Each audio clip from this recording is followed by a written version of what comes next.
ఆహా కాదు అమ్మలోని బాత్రూమ్ మీద పట్టుకోమనండి దాని మీద గిన్నె పెట్టి అమ్మలో పట్టుకోలేదులే గిన్నె పెట్టి గిన్నె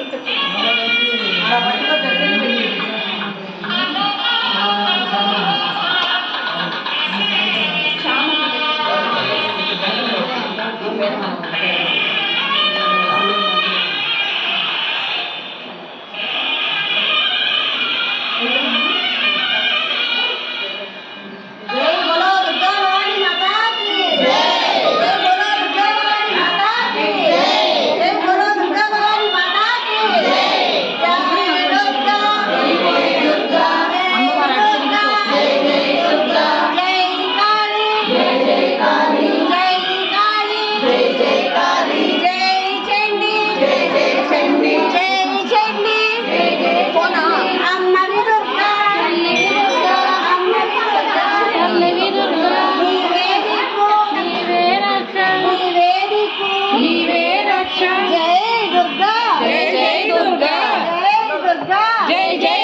దుర్గా